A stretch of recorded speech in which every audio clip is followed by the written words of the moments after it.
Qu'est-ce qu'un corps subtil et comment ça se passe au niveau des corps subtils chez le dévoreur d'âmes? Yes! Et de nouveau, le soleil nous accompagne. Anyway, welcome back mes belles lumières d'amour et bon retour sur cette chaîne. C'est Alice Light, fille de pervers narcissique. Bienvenue à toi sur cette chaîne destinée à toutes les personnes qui, étant enfants, ont été un enfant de pervers narcissique ou bien vous avez été ou vous êtes encore le conjoint ou la conjointe d'un pervers narcissique.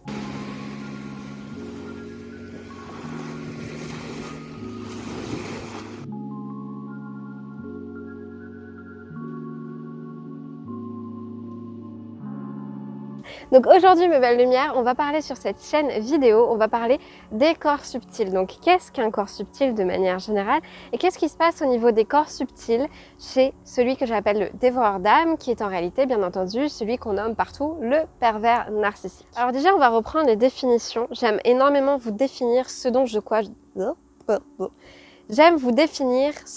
quoi je parle. Ça veut rien dire ça. Comment on dit? Si on reprend la définition du mot corps, bah oui c'est important. Le corps c'est quoi finalement? C'est l'ensemble des parties matérielles constituant l'organisme. C'est le siège des fonctions physiologiques. Il y a un lien entre le corps dans sa matérialité et finalement le corps en tant que matière pourvue d'esprit. Bah oui, hein, c'était impossible de faire une vidéo sans que tu viennes m'embêter.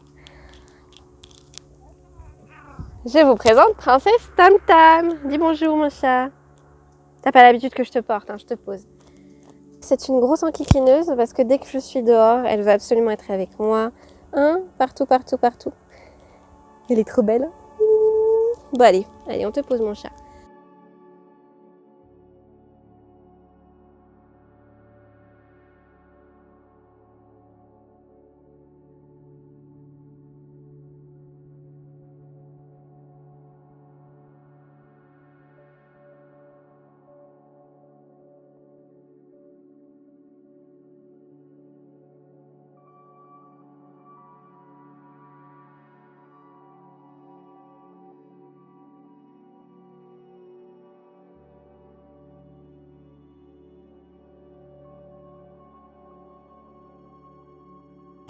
C'est vrai que vous m'avez souvent entendu dire, ou peut-être que vous allez souvent m'entendre dire, le terme subtil quand je parle du pervers narcissique, parce qu'avec lui, au niveau des mécanismes qu'il emploie et qu'il utilise pour mettre quelqu'un sous pression, j'utilise souvent le terme subtil, parce qu'en fait, c'est pas forcément visible. Pourquoi? Parce que subtil, ça veut dire tout ce qui est difficile à toucher dans la matérialité. Et ça, c'est intéressant, cette notion de subtil, de ce qui est difficile à saisir dans la matérialité. Et au final, on a des corps subtils qui sont de l'ordre de l'intouchable, de l'insaisissable. On ne peut pas les voir, on ne peut pas les saisir, on ne peut pas les sentir, on ne peut pas les toucher. En fait, ils sont délicats à percevoir, à comprendre, un peu invisibles. D'ailleurs, quand on réfléchit 2 secondes, le mental, vous voyez tout ce que c'est que le mental. C'est une notion, mais c'est invisible. L'âme est invisible, le vent est invisible, les corps subtils sont invisibles. De mon point de vue, nous sommes des êtres multidimensionnels. Qu'est-ce que ça veut dire? Ça veut dire qu'en fait, on n'est pas juste verticalement un corps. Quand on réfléchit, le mental, où est-ce que tu le situes? L'âme, où est-ce que tu le situes? L'émotion, où est-ce que tu la situes?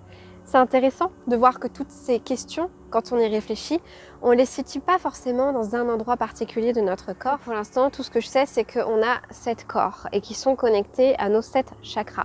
Honnêtement, je sais qu'on a beaucoup plus que 7 chakras. Mais quand on pense aux 7 chakras, je parle bien sûr des chakras de l'alignement ici, qui se réveillent quand on fait une Kundalini, ou alors qui sont les chakras principaux qui vibrent énormément en fonction de ce que l'on vit dans cette matérialité de la planète. Donc voilà, donc en tout cas, je vous pose cette théorie-là. Donc je vais partir de 7 chakras. Quels sont les 7 chakras? Pour tous ceux qui ne connaissent pas, les 7 chakras, c'est le chakra racine. Ensuite, on a le chakra de la sexualité sacrée. Le chakra de la sexualité, c'est à peu près ici, entre le pubis et le nombril. Ensuite, on a le chakra du plexus solaire. Ensuite, on a le chakra du cœur, le chakra de la gorge, le chakra du 3e œil, le chakra coronal. Et après, on a un énorme prisme avec plein de chakras différents. Subtil. Le premier corps, bien entendu, c'est le corps physique. Extrêmement important, c'est là où il y a vos organes, la circulation sanguine, la circulation lymphatique. C'est le premier corps qui est dans la matérialité de ce monde. Donc le deuxième corps subtil que là vous pourrez pas forcément voir, le corps éthérique. Donc le corps éthérique c'est comme une enveloppe très proche de votre corps, qui est vraiment une enveloppe entièrement faite d'énergie. Et là quand on soigne le corps éthérique, ça agit pour moi sur le corps physique. D'ailleurs pour moi le corps éthérique est comme une sorte de protection quelque part, parce que le monde fonctionne beaucoup dans l'énergétique. On le voit bien dans tout ce qui est de l'ordre du quantique. On voit bien qu'il y a vraiment une perfection incroyable du monde dans le monde quantique qui n'est pas forcément explicable dans le monde matériel. Le corps physique est relié au corps, est relié au chakra racine. Le corps éthérique est relié au chakra de la sexualité sacrée. Donc bien évidemment, pour moi, le corps éthérique, c'est celui-là qui est extrêmement affecté par les énergies. Donc ça va être les réseaux 4G, les réseaux 5G, les énergies des appareils électromagnétiques, du micro-ondes, etc. Pour moi, c'est celui-là qui est vraiment impacté par tout ça, qui est impacté aussi donc, par le pouvoir de l'intention.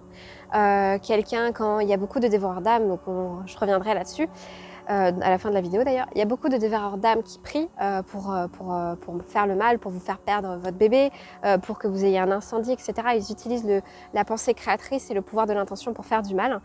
Et pour moi, ça va affecter votre corps éthérique. Troisième corps, le corps émotionnel, qui pour moi prend un peu plus de place que le corps éthérique, qui est davantage collé au corps physique.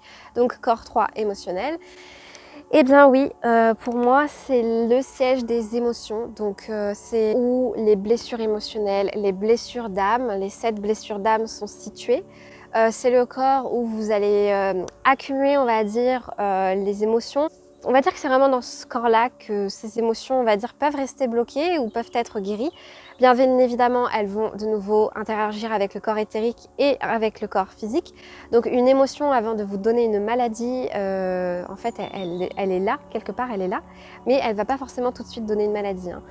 Le corps émotionnel, qu'on appelle aussi corps astral, c'est celui qu'on utilise sans le savoir pour voyager, à travers les mondes, à travers les rêves surtout. Donc souvent, c'est le corps qui se promène voilà, dans les rêves. C'est vraiment le corps astral qui part, c'est pas votre corps éthérique, c'est pas votre corps physique, c'est le corps émotionnel qui voyage. Donc le corps émotionnel est relié au chakra du plexus solaire. Or bien évidemment, le chakra du plexus solaire, c'est le chakra souvent des émotions. Ce chakra-là, il faut savoir que c'est un chakra qui peut énormément être affaibli, qui peut vibrer très bas, voire être fermé. Je ne sais pas si nos chakras peuvent être complètement fermés, mais en tout cas, il est recroquevillé sur lui-même. Très souvent, quand on a été fortement agressé ou en contact avec le dévoreur d'âme, c'est vraiment, ce chakra, il s'en prend vraiment plein la gueule, puisque bien évidemment, quand on est enfant de dévoreur d'âme, on n'a pas le droit de ressentir, on n'a pas le droit de penser, on n'a pas le droit de parler, on n'a pas le droit de s'exprimer, on n'a pas le droit de dire aïe, on n'a pas le droit de dire aide-moi, on n'a pas le droit de dire au secours, on n'a pas le droit de parler, on n'a pas le droit de donner son avis, on n'a pas le droit de dire qu'on ressent une émotion. Donc c'est très compliqué parce que du coup ça nous impacte énormément, et pour la raison pour laquelle je vous fais ces vidéos, c'est que pour que vous compreniez tout l'impact que c'est que d'être un enfant de dévoreur d'âme, ça n'impactera pas que votre corps physique, tous vos autres corps s'en prennent plein la gueule. Quatrième corps, le corps mental. Le corps mental, bon bah c'est là où siège les mental. Étonnant, ce corps est relié au chakra du cœur. Je trouve ça mignon parce que le mental, on a tendance à dire que c'est là où on va pas lâcher prise. Quelque part, c'est là où on réfléchit beaucoup, alors que le cœur, c'est pas la réflexion, c'est l'émotion. Bah, figurez-vous qu'en réalité, le cœur possède, alors je sais plus si c'est 40 000 neurones ou quelque chose comme ça, mais le cœur possède ses propres neurones. Donc le cerveau, il a plein de neurones, le cœur aussi. Donc en fait, le cœur, quelque part, il a sa mémoire. Le cœur, il a des capacités à prendre des décisions par lui-même.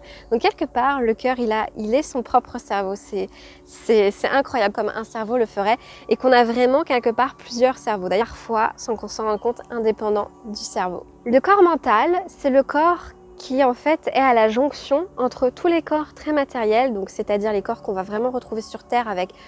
Et du coup forcément là on est vraiment sur les corps qui précèdent, que je viens de vous présenter, sont vraiment les corps de la dimension terrestre. Et le mental, quelque part, c'est le lien entre les corps physiques et les corps spirituels. Puisqu'après le corps mental, il y a le corps causal, il y a le corps bouddhique et il y a le corps atmique, qui sont beaucoup plus spirituels et qui sont liés aux autres chakras. Donc le mental. Le corps mental est divisé en deux. Il y a le mental inférieur et il y a le mental supérieur. Attention, ça devient intéressant. Le corps inférieur, c'est plus le corps relationnel et le corps égotique. C'est vraiment là où va se situer quelque part cet ego. On va être dans le jeu, dans l'expérience analytique des choses. On est aussi quelque part beaucoup dans l'inconscient. D'ailleurs, je me demande si le corps subtil mental, c'est pas là où se situe l'inconscient quelque part. L'ego, c'est quoi? C'est cette partie de nous qui en fait est là pour nous défendre. Quand quelqu'un nous fait une réplique, quand quelqu'un nous pique avec une remarque, bam, on répond, on a de la répartie blessante. Là, c'est l'ego qui réagit. Alors que si on n'a pas une répartie blessante et qu'on a un lâcher-prise incroyable, qu'on a une distance incroyable avec ce que la personne nous dit, la personne essaye de nous blesser mais ça ne fonctionne pas, c'est parce qu'on n'est plus dans l'ego. On est tout simplement dans l'acceptation de ce qui se passe. On est dans un mental supérieur, on est connecté à notre cœur. Par exemple, si une personne vous dit une parole blessante et que vous dites « et alors ?» C'est elle qui sera blessée parce qu'elle n'aura pas réussi à vous faire mal là où elle cherchait à vous faire mal. Donc elle était dans l'ego. Mais vous, non. C'est vraiment très important de comprendre cette notion d'ego. Quelque part, cette partie de nous qui nous défend et donc qui est aussi beaucoup dans la négativité. C'est cette partie de nous qui va facilement rentrer dans la victimisation, dans le reproche, dans le j'accuse, mais qui ne va pas se tourner sur elle-même. C'est vraiment cette partie de nous qui est sur la défensive et qui joue qui attaque, qui ne se remet pas en question. Et dans le je suis blessée, je réagis, j'attaque, je me venge, je suis dans la souffrance, etc., etc. Je me défends, c'est pas juste. Pourquoi? On est vraiment dans toutes ces notions du jeu.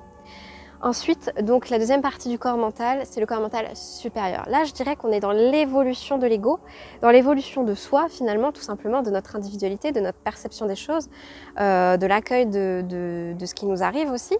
Et donc, c'est là où le corps mental est beaucoup plus connecté au chakra du cœur. Parce qu'on n'est plus dans le « pourquoi ça m'arrive et vas-y, tu t'es regardé, tu me dis ça, mais toi, on n'est plus dans le « j'accuse l'autre ». On est dans l'évolution de la pensée.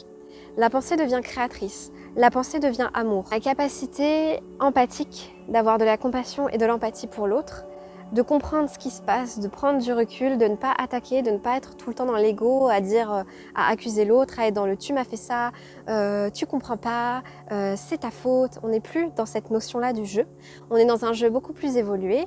On est dans un jeu d'amour, on est dans un jeu... on rentre plus forcément dans la haine et la colère en fait. On rentre beaucoup plus forcément dans la compassion, dans l'amour. L'acceptation que l'autre aussi, il a des besoins, des blessures, que ça l'affecte et on accueille tout ça. Accueillir, c'est simplement cette notion de, voilà, qu'est-ce qui arrive? Ben, c'est en train d'arriver, je ne peux pas l'empêcher, c'est là. On n'est plus dans un enfant intérieur qui est blessé dans son émotion ou blessé dans son ego. L'enfant intérieur du dévoreur d'âme, je vous ai dit dans la faille traumatique qu'il est coincé. C'est-à-dire qu'en fait, dans ce mental-là, par rapport à la faille traumatique et à la faille de Narcisse, le dévoreur d'âme est vraiment coincé, on va dire, quelque part, il est resté coincé dans son mental inférieur. Il n'arrive pas à fonctionner et à monter, à être complètement entier dans son mental. Vous comprenez, dans ce corps mental, il est coincé dans l'inférieur, dans l'ego, dans le je réagis, dans le tu m'as fait ça. Il ne va pas du tout vers l'amour. Il ne va pas vers l'acceptation de la vie, de la mort et de l'amour. Donc, quelque part, il est coincé avec lui-même dans ce corps mental et il n'arrive pas à avoir accès aux autres corps. C'est comme si il y avait des fractures dans ces corps subtils. Et là, on va arriver petit à petit aux explications chez le dévoreur d'âme. L'enfant intérieur ne grandit pas. Quand on réussit à développer correctement notre enfant intérieur, notre ego, notre narcisse, etc., on n'est plus dans cette séparation complète du mental inférieur et du mental supérieur qu'on retrouve chez le dévoreur d'âme. Et on est vraiment dans une fusion. Et tout simplement parce qu'on n'est plus dans le jeu égotique, le jeu narcissique. La personne, l'individu que vous êtes, est en lien avec l'autre, est en lien avec l'univers, est en lien avec l'amour, est en lien avec l'âme, est en lien avec la nature. Il est en lien avec l'autre. Il est en lien avec le cœur. C'est extrêmement important de comprendre ça. C'est une notion que le dévoreur d'âme n'a pas. Le dévoreur d'âme n'arrive pas à être connecté à son propre cœur, à sa propre âme.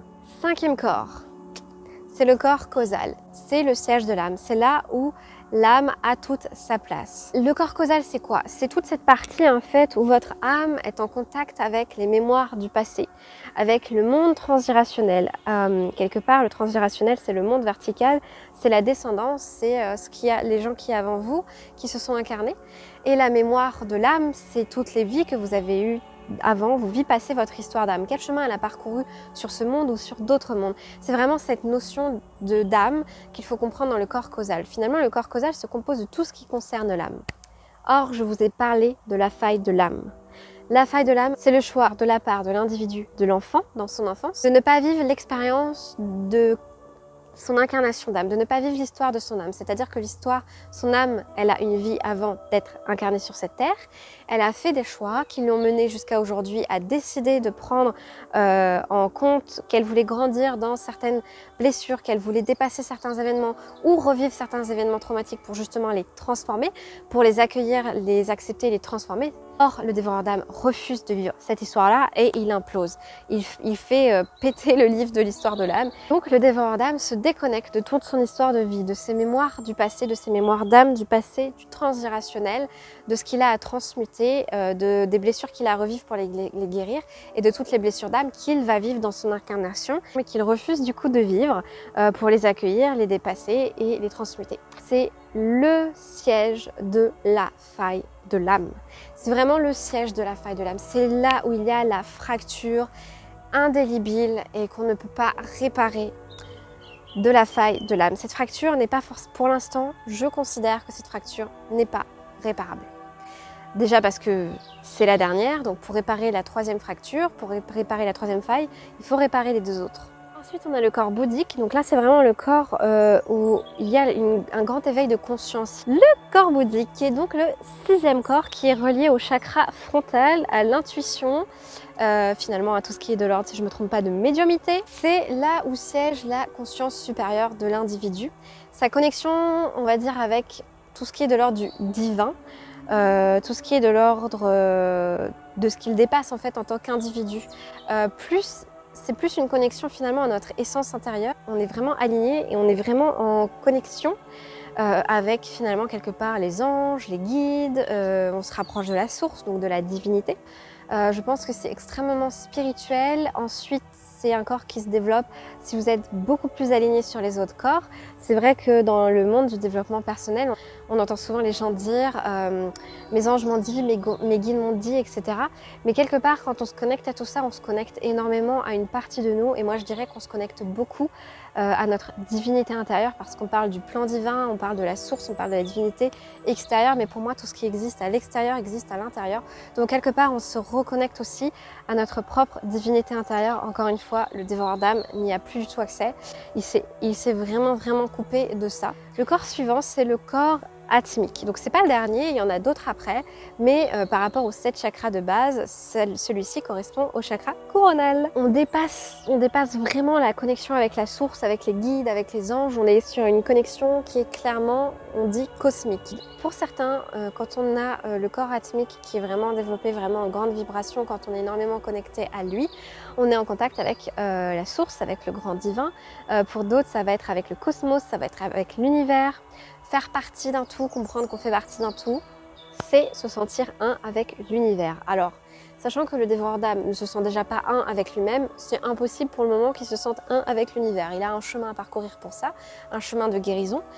Sauf que bien sûr, les dévoreurs d'âme refusent de guérir, donc du coup, ce chemin, il ne le parcourra pas forcément. Comme je viens de vous le dire, la faille de l'âme se trouve donc dans le corps causal, qui est le corps du siège de l'âme, qui est le corps du siège finalement des mémoires, on va dire, de son histoire de vie, des mémoires de l'âme, des mémoires lointaines, quelque part du transgénérationnel, avec lequel il s'est coupé. Donc du coup, suite à cette faille de l'âme, ce corps en fait de l'âme, ce corps causal, le corps numéro 5, il est endommagé. Sauf que, il faut savoir que c'est la dernière faille qui vient.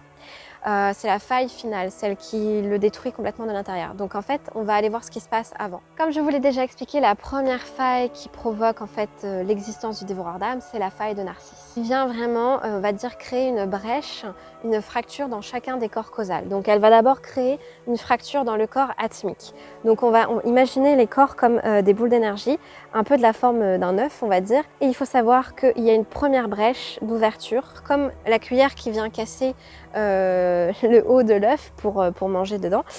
Du coup, on a vraiment cette première brèche qui vient se fissurer avec la faille de Narcisse, sauf qu'elle vient fissurer le corps atmique, puis le corps bouddhique, puis le corps causal, une première fois, puis le corps mental, Donc dans ces deux dimensions, le corps émotionnel et le corps éthérique. Donc c'est tous les corps qui sont en premier fracturés par la faille de Narcisse. La faille traumatique vient semer une deuxième brèche dans le corps mental. Donc le corps mental est 2 fois fracturé, c'est ça qu'il faut comprendre. La faille traumatique vient engendrer une deuxième brèche, une deuxième ouverture dans le corps causal 5. Je vous le répète, ça part de l'extérieur vers l'intérieur. Quand il s'agit des failles chez le dévoreur d'âme, elles attaquent les corps extérieurs avant d'atteindre les corps intérieurs. Donc, le premier corps qui est touché par la faille traumatique, c'est le corps de l'âme. C'est vraiment le corps de l'âme. Le corps de l'âme a déjà été touché une première fois. Donc là, c'est une deuxième brèche qui se touche. Donc on passe d'un petit écart, une petite ouverture, à une grande ouverture. Là, le corps causal est pas mal endommagé. Ensuite, cette faille traumatique vient aussi endommager le mental, le corps subtil mental, qui était déjà ouvert une première fois. Bam, il est ouvert une deuxième fois. Du coup, au niveau du corps mental, c'est là en fait qu'il y a le fameux blocage. Qu'est-ce qui se passe suite à ces 2 corps endommagés, causal 2 fois et mental 2 fois? Il y a une coupure avec l'enfant intérieur. L'enfant intérieur n'accède plus, n'arrive pas à se développer, finalement à devenir une meilleure version de lui-même dans son mental. L'enfant intérieur du dévoreur d'âme va vraiment rester coincé dans le mental inférieur du corps subtil. Donc quelque part, il est coincé dans son monde émotionnel, il est vraiment proche, il est vraiment coincé quelque part entre le corps émotionnel et entre le corps mental. Vous pouvez prendre contact avec votre enfant intérieur et l'amener à conscientiser tout ce qui lui est arrivé, à lui envoyer de l'amour et à lui montrer que vous êtes là pour lui et ensuite vous fusionnez avec lui et vous êtes beaucoup plus dans la complétude. L'enfant intérieur du dévoreur d'âme, il est vraiment coincé, il est figé dans un compartiment, comme je vous ai déjà expliqué, qui est situé entre le corps émotionnel 3, donc le corps astral et le corps mental. Il est vraiment dans ce compartiment entre les deux et en fait il ne peut plus bouger, il n'avance plus. La pensée créatrice ne se met pas en place. Cet enfant est vraiment coincé dans cet état en fait de non-acceptance de l'événement. Pour faire une troisième brèche dans le corps causal, vous imaginez bien que chaque corps est impacté. Je vous ai dit tout à l'heure que ça vient de l'extérieur vers l'intérieur, mais que quand un corps est touché, il va aussi impacté dans sa vibration, dans sa destruction, ça va aller se répercuter dans tous les corps. Un peu comme la vibration d'une corde, une fois qu'elle a sonné, elle continue de résonner dans la caisse de guitare. Et vous pouvez faire sonner une deuxième corde, vous entendez toujours le son de la première. C'est un peu cette histoire de résonance qui vient frapper tous les autres corps. Et donc, comme le corps atmique, qui est la connexion au divin, est fracturé, le corps bouddhique, qui est la connexion aussi à sa source, à soi, à un être supérieur qu'on puisse être, comme c'est aussi fracturé, malheureusement, c'est une ouverture pour autre chose. Qu'est-ce qui est le contraire de la divinité? Qu'est-ce qui est le contraire de la source? C'est ce qu'on appelle sur Terre les entités. Qu'est-ce qui est le contraire de la lumière? C'est l'ombre. Donc malheureusement, comme ces brèches ont été formées, ont été entamées dans ces coquilles de corps qui sont ouvertes comme des œufs qu'on a cassés, eh bien l'ombre, elle peut s'infiltrer dans le corps. L'ombre peut s'infiltrer partout. Mais là, pour le cas des dévoreurs d'âme, il y a énormément de failles. Elle peut donc s'installer parce que les failles, en fait, elles vont ouvrir jusqu'au corps émotionnel. C'est-à-dire que le corps émotionnel et le corps éthérique sont à peine fracturés. Mais par contre, les autres corps ont subi 2 à 3 fractures, 2 à 3 brèches, d'accord?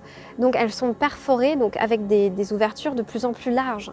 Donc l'entité arrive à se glisser et à prendre la place. Et c'est l'ombre qui prend la place dans le corps humain et qui, on va dire, forme ce que j'appelle le dévoreur d'âme. Comme ça que l'entité peut prendre la place et peut vraiment s'insinuer dans le corps de cette personne qui est fissurée par elle-même. Dans l'énergétique et dans l'invisible, l'ombre a vraiment l'opportunité d'avoir accès à ce corps éthérique, à ce corps émotionnel et à ce corps physique en finalement en prenant place, tout simplement en s'infiltrant et en répandant son ombre. C'est aussi simple que ça.